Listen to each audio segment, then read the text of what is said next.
General Chuck Yeager. When showing off a world-class, record-setting airplane, you don't just call upon any pilot to do the job. Yeah, the airplane has the capability of breaking all of the records, and we just decided to do it. And this is no ordinary pilot. Brigadier General Charles E. Yeager, 64 World War II combat missions, 11.5 confirmed kills, and 3 grueling weeks in German-occupied France, evading capture after punching out of his mortally wounded P-51. A flying career that spans 183 different military airplanes, including the first ever captured Russian MiG fighter. It was October 14th, 1947, that saw Chuck set the record for which he is best known. Coaxing an experimental Bell X-1 to a speed of 760.5 miles per hour, Chuck proved that man could successfully fly faster than sound and turned the historical page that catapulted aviation into the space age. What better credentials could you ask for of the pilot who would demonstrate what Piper believes to be no ordinary aircraft? The Cheyenne 400LS. Aileron caught up with Chuck in Hillsboro, Oregon, preparing to rewrite the time to climb record books using Piper's high-performing turboprop. The Piper people decided that the Cheyenne 400 has the capability of breaking the time to climb records that were set a couple years ago by other turboprops in its class. So we brought it up to Hillsboro to set our time to climb records here, trying for 3,000 meters, 6,000, 9,000, 12,000 meter time to climb records. The Cheyenne 400, with the new big Garrett engine, gave the airplane a tremendous performance capability. What it did, we're taking a 1,600 horsepower Garrett engine and flat rating it to 1,000 horsepower. And that gives us the capability of operating at 41,000, up to and including 41,000 feet, and out to speeds better than 400 miles per hour. So that's giving a turboprop, putting it in almost in the bottom half of the jet performance class, and it's doing it on about half the fuel. We have it down to minimum fuel. In fact, the amount of fuel needed to get the altitude and come on back and land, and so we're grossing probably around 7,600 pounds. We obviously fly the airplane lighter than max gross weight because that's the way you set time to climb records, with as little of weight as you possibly can get away with.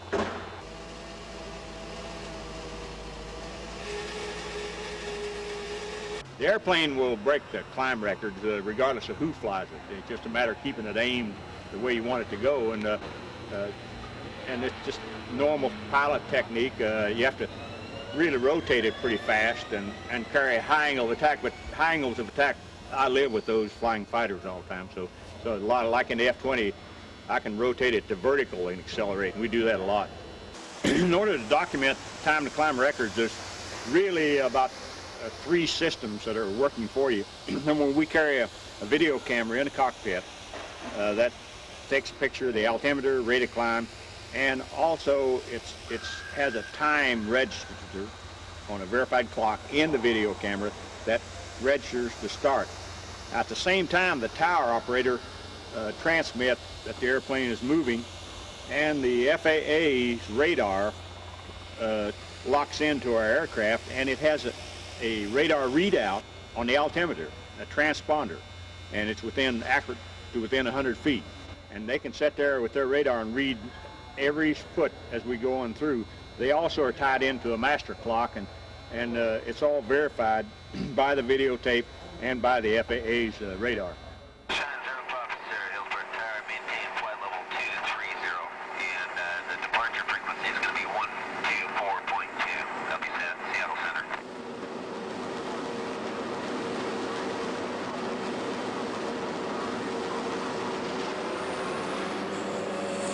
Cheyenne 05 Sierra is cleared for takeoff. Cheyenne 05 Sierra is rolling in Hillsboro, time 1601 and 1/4. We're flying with pretty forward center of gravity, and I can't rotate the airplane until I hit almost 90 knots. And when I hit 90 knots, I pull it back, almost pull back controls, and the airplane will rotate. And at 100 knots, it leaps into the air, and you slap the gear handle up, and by then you're rotated through 45 degrees, and up to 130 knots, you hold 130 knots in the climb. We hold the computed indicated airspeed to give us our best rate of climb. That's the power we're using. See, you have a computer, a small computer that controls all the engine performance, and you sit there and keep it right on the red line. And that's all it'll give you.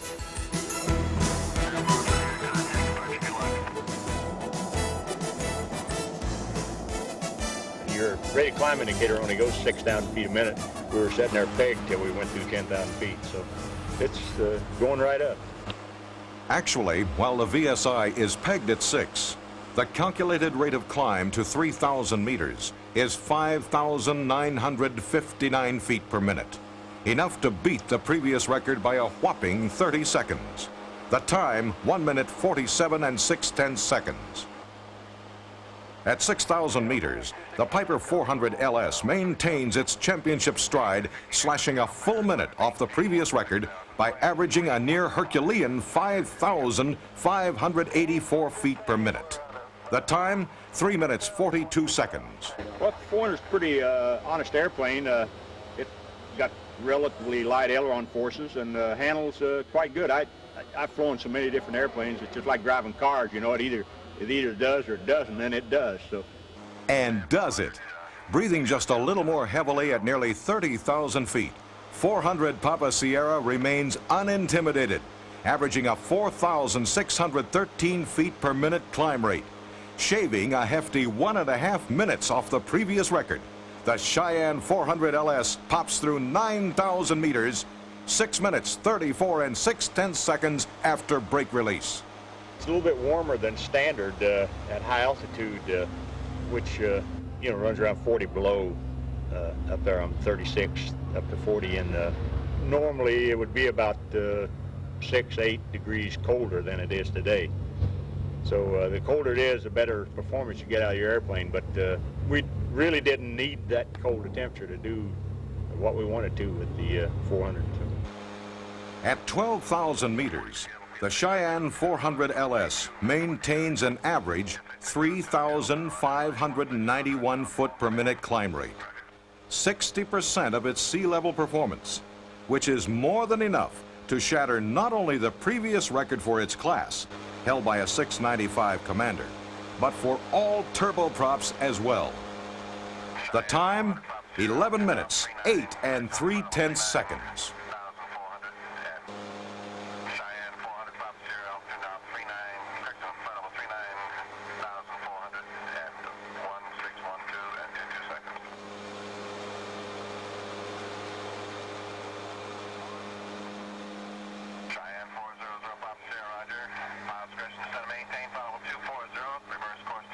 Everything went good. So we had to wipe out 4 records in one flight. Pretty good. See, we loaded up kind of heavy on fuel in order to make it all the way up above 40,000 feet. Normally, you would just load up enough fuel to go to 3,000 feet and then land, and 6,000 meters and then land, and 9,000 meters and then land. But we just went ahead and wiped out all 4 of them because the airplane has the capability of doing this. So retired Brigadier General Charles E. Yeager cuts 4 more notches into his throttle quadrant by wiping out 4 time-to-climb records. Chuck's co-pilot, Dav Davenport, proudly sums up the 400's accomplishments. With the times that we've established now and subtracting the 3%, which the FAI requires, it's going to be very difficult for these times to be broken in the foreseeable future.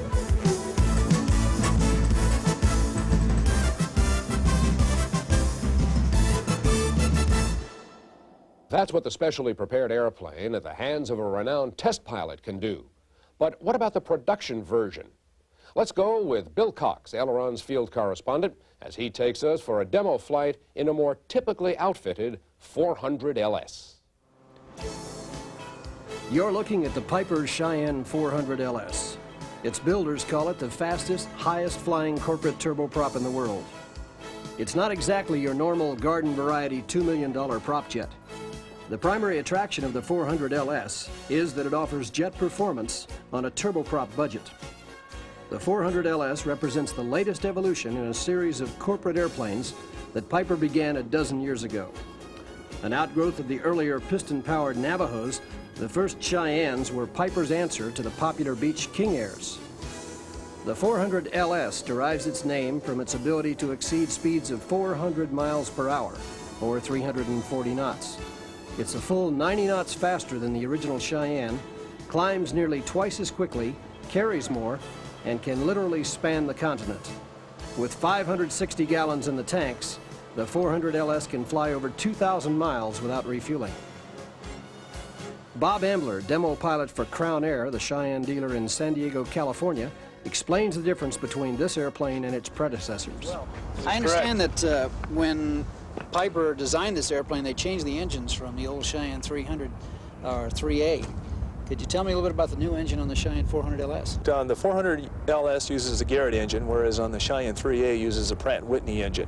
The Pratt & Whitney engine thermodynamic horsepower is 1,250, derated to an airframe limitation of 720, whereas on the Garrett, its thermodynamic is 1,645, derated to 1,000. Simply put, the Cheyenne 400LS's Garrett TPE 331 turbines can deliver a third more power than its immediate predecessor, the Cheyenne 3A.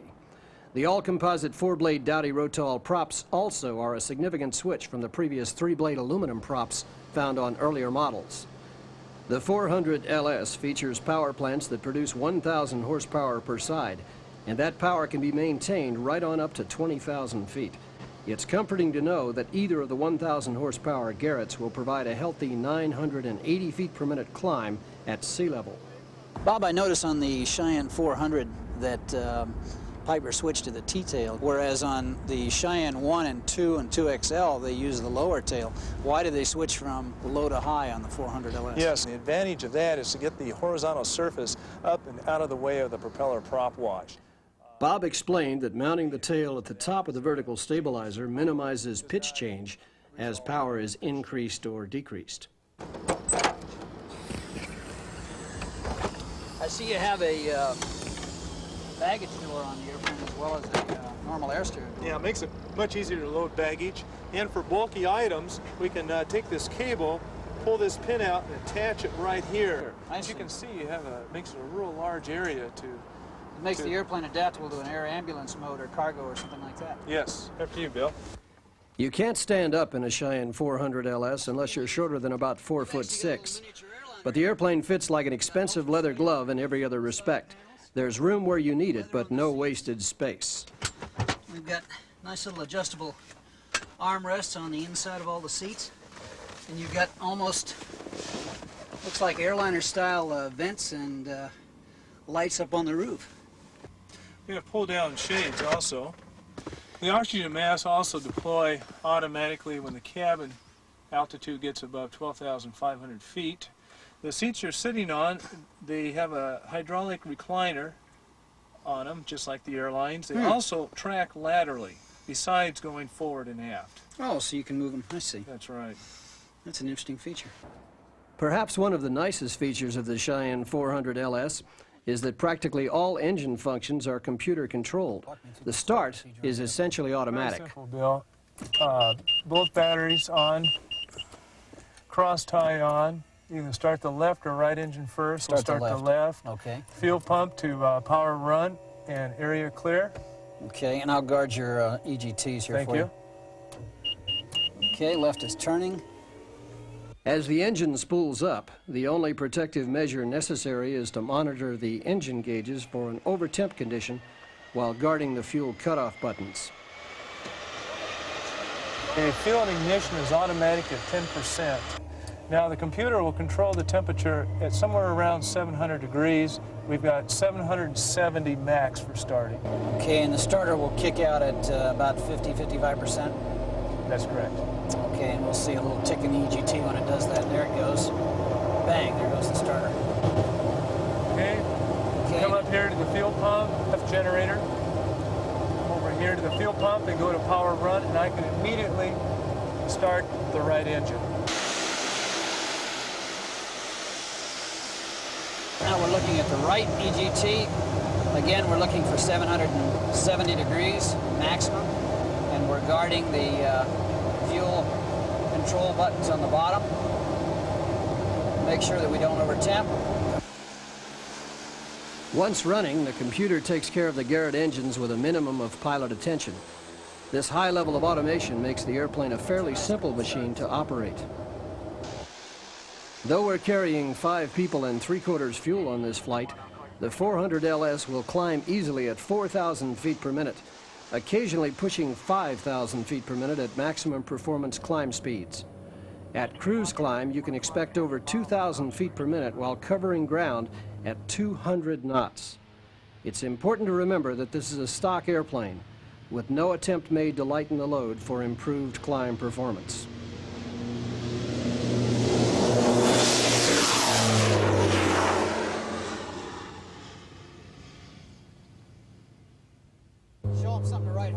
As the altimeter ticked off our steep climb at 5,000 feet per minute, we had a chance to evaluate the 400's flight characteristics.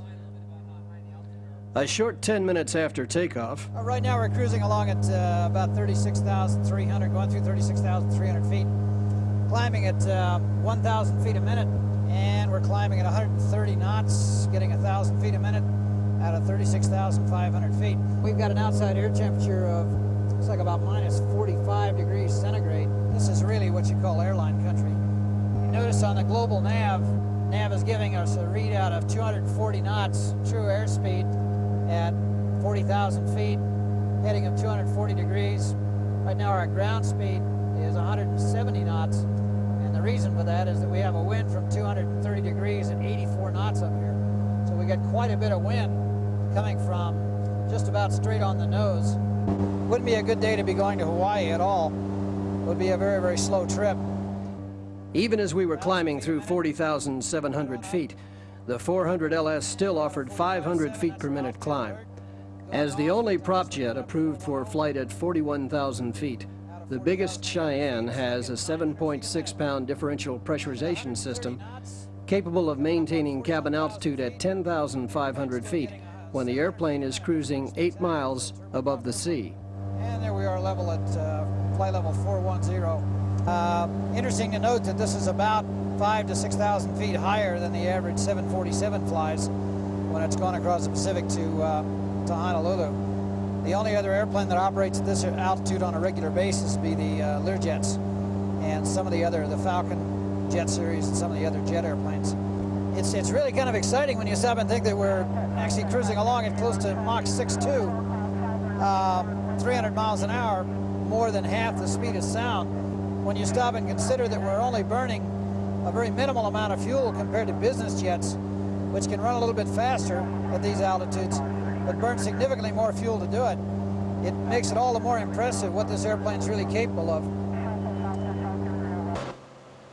At lower altitudes, the 400LS really moves.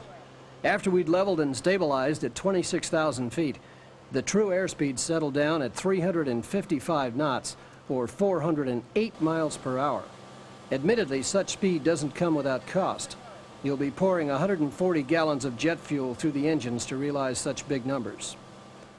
On the way down, I tried some gentle Dutch rolls and found aileron response heavy but fast, quicker than I might have expected from a turboprop that grosses slightly more than 12,000 pounds. Over the water just off the San Diego coast, I got a sample of the airplane's manners and turbulence and was impressed with the smooth, straight-ahead ride without any tendency toward the yaw instability sometimes associated with T-tails. The elevator was remarkably light for this class of airplane, making pitch changes easy and positive. Of course, you have to keep the trim moving all the time to minimize control forces. We tried several landings and found the 400LS to be fairly easy to land. If there's a need to really plant it quick and stop it short, you can even reduce to 105 knots on final for a maximum short field effort. And when we say short, we mean short.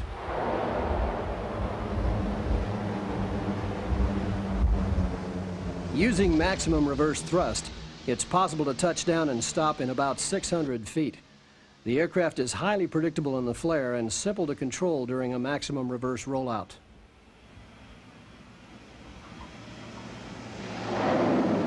The 400LS is an individual airplane, not like any other on the market.